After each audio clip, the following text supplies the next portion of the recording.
What's up, friends? Today's video I'm going to be talking about my new sourcing strategy going into the new year. Things are getting harder and harder as resellers. Our margins are getting lower. Part of the reason is thrift stores are starting to charge more money. More people are trying to think that they can get into reselling. And so the cost of our goods are starting to increase, I'm noticing, as well as people having less money right now as we are headed maybe into a recession, but definitely people have less money right now. And so they're paying less for items. So our cost is going up and we're getting paid less. That does not mean that we have to stop reselling. That means, although if you do and you're looking to get rid of your inventory, I do buy whole closets, so definitely send me a message.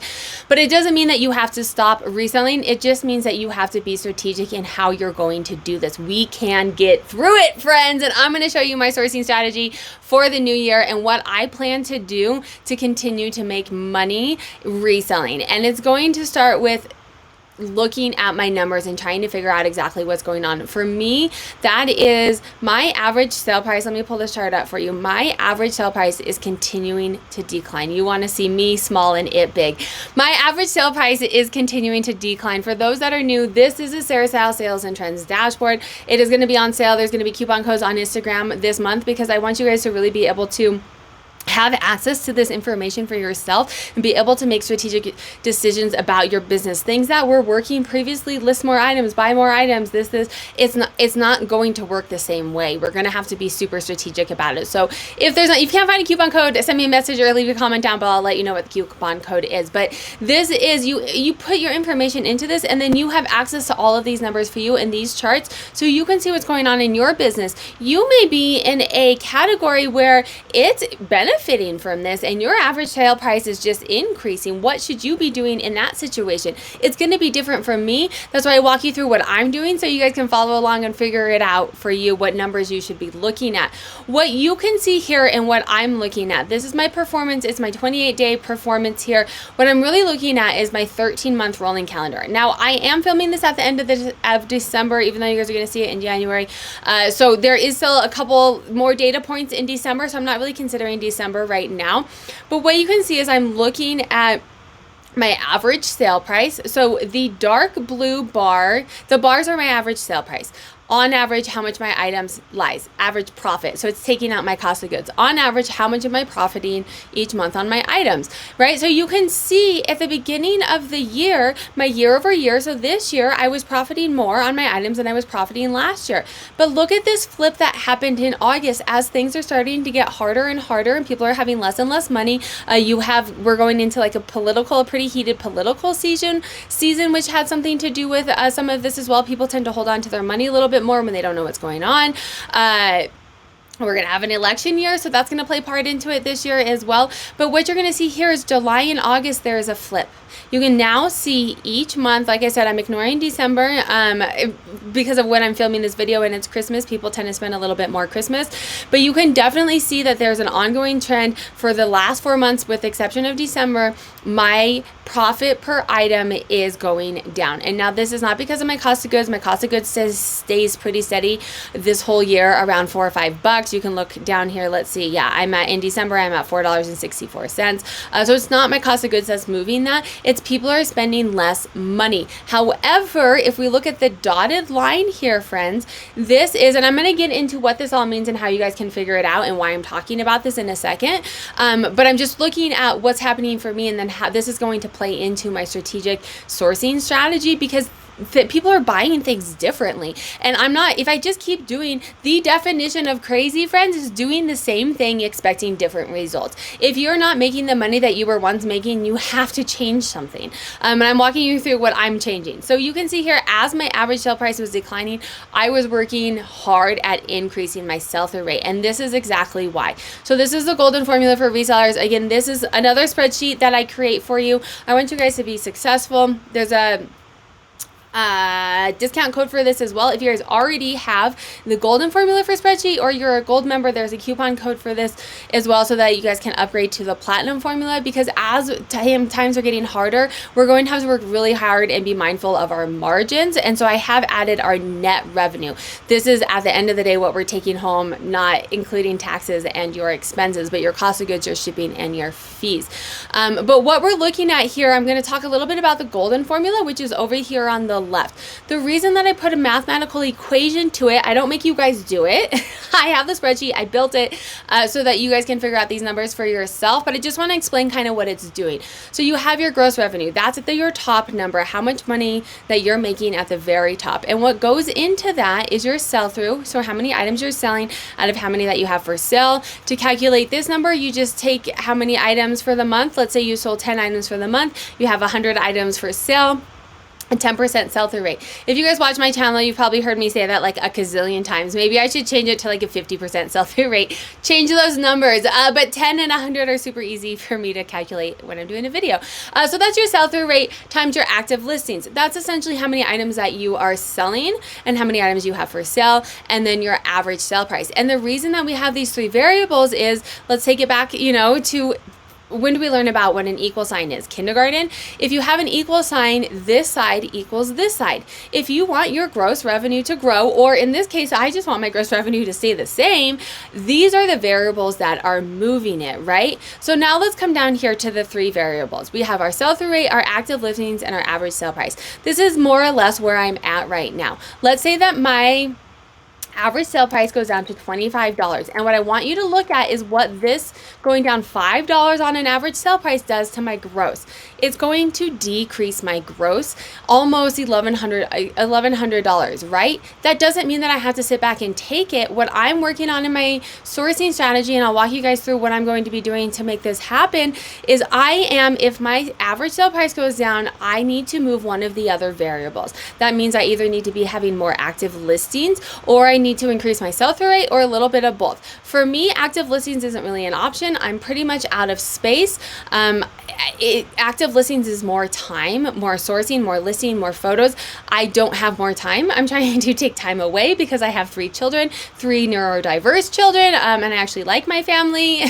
I shouldn't say that. I really like my family. I like spending time with them. So I'm trying to actually decrease and increasing my active listings. That would be a strategy that works for me. However, it's not a strategy that I'm choosing. I'm choosing to increase my sell-through rate. So now let's look, if I increase my sell-through rate to 15%, that takes me up to $8,200.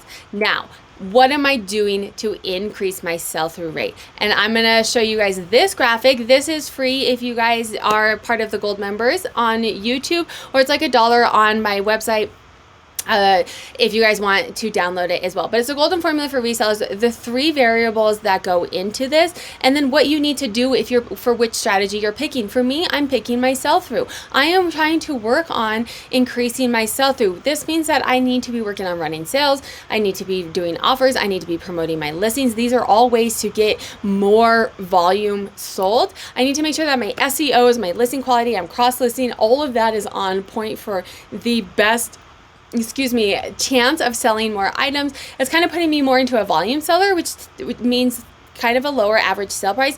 Now, this isn't the strategy that I'm choosing. This is the strategy that's kind of being chosen for me as the market is headed this direction. It's kind of the strategy I'm being pushed into. And instead of sitting back and saying, hey, people aren't buying as much, boo-hoo-hoo, I'm just not making as much money, I am choosing to strategically change this and make the money that I want to make, and then making sure that I have in-demand inventory. So how am I going to be doing these things? The first thing is going to be, I already do offers and running sales. I may be messing around with that. So check out, make sure to subscribe and join memberships if you guys want some more support, but to subscribe and see what I'm doing over the course of the next months and how it's working.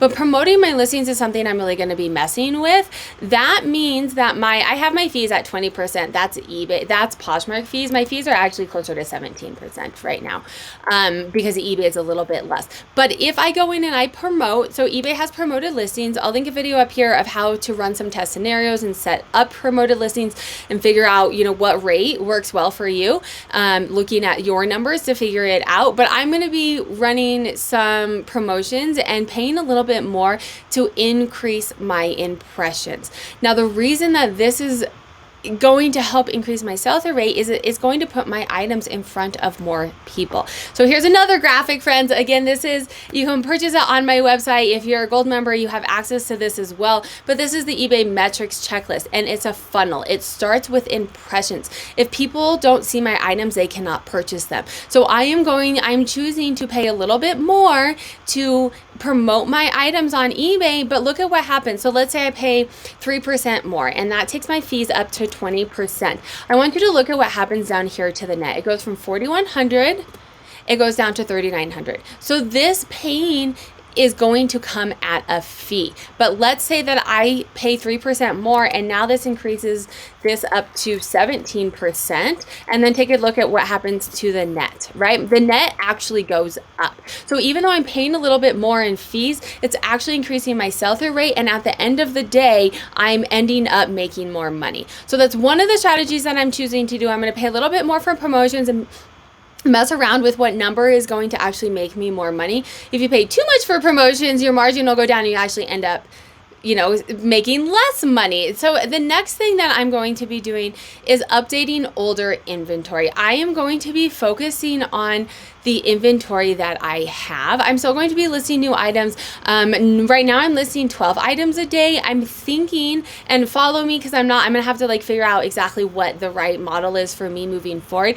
I'm thinking that I'm gonna go down to listing 10 items a day, because now it's taking me less time to photograph, less time to source, which allows me to spend more time on items that I already have, getting those to sell. Now this is going to help increase my cash flow because I'm not spending as much money on new inventory every month. I'm also not spending as much money on virtual assistants, paying them to list as many items. I, however, am going to be going into the back end of eBay and figuring out, hey, why are the 2,200 items that I already have, why are those not selling? And how can I increase my sell-through rate and get the items that I already have to sell? So a couple things I'm thinking I'm going to do. Let me know down below what you guys recommend. Follow me to see how it works, because I'm going to do these and then I will share videos with you on what works, what didn't, and how I can tell if it worked. I'm going to go into older listings. I'm thinking maybe 5 a day.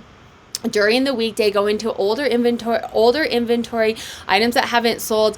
Make sure that the pictures are good. When I was first listing, eBay didn't have a background remover, so I can go in quickly and remove the background, maybe move the photos around a little bit, make sure that all of the item specifics are updated and correct. Oftentimes there's like 2 different item specifics that I could pick. So maybe if it's like an item that's black and white, I will pick it wasn't listed as black, and maybe I'll pick it white and see if people are going to find it and purchase it that way. Rechecking comps, especially on old inventory. If I've had inventory for a year or 2, the market is decreasing. I'm going to go in and check comps. And in doing this, I'm also going to sell similar items that I've had for a while. I'm gonna go through and end them and sell similar. I'm gonna link a video because I have been doing this in my newer strategies. You can see my sell-through rate went up, so it's definitely working. But I'll link a video up here of how I do it, why I do it, how you can tell if it works, because it's gonna depend on you. Not the purpose of this video, but I'm gonna be doing that. And then I am going to be very strategic in what I'm picking up. I am going to be picking up high sell-through rate items. And I know this for me. So there's 2 ways you can look at your data, or you can look at TerraPeak. I'll link a video up here of how to use TerraPeak. But what I'm going to do, I'm just looking at 28 days right now, but what I'm going to do is go in and say, hey, these are my categories that are selling. What are my sell-through rates? What categories provide the highest sell-through rate? This is what I want. I am leaning into sell-through rate, and that is sweatshirts for me. The next second highest is sweaters, right? Some of this is seasonal. And then we have pants, which I love taking photos of pants, so I could totally lean into pants. I'm going to focus on those. I'm also going to come down into my brands and look at, okay, this one's going to be a given. Anytime I find Johnny Was, of course, it's a high sell-through rate. Escada, okay, there's another one. But Lululemon, yes, it's a lower average sale price. It's not selling in the good old days like it used to at these super high sell-through rates, but people still like it. It's selling at 35% 9%. Friends, in the last 28 days, my average sale price is 9%. This is 35%. That's 3.5 times higher than what my current sell-through rate is. So if I can lean into some of these high sell-through rate brands, Vince is up there, Ralph Lauren, Dansko, I'm going to do a little bit more research in exactly what of those things are selling. I'll share most of this information with you guys if I have time to make videos, so make sure to subscribe. But really leaning in hard to that sell-through rate strategy so that I can be making more money. If you guys like this video, let me know. YouTube thinks you'd like this video. I'll link a playlist down here of some strategies to make more money reselling. Make sure to hit that subscribe button and join my YouTube memberships to support this content, and the gold membership if you guys want more support in your reselling journey.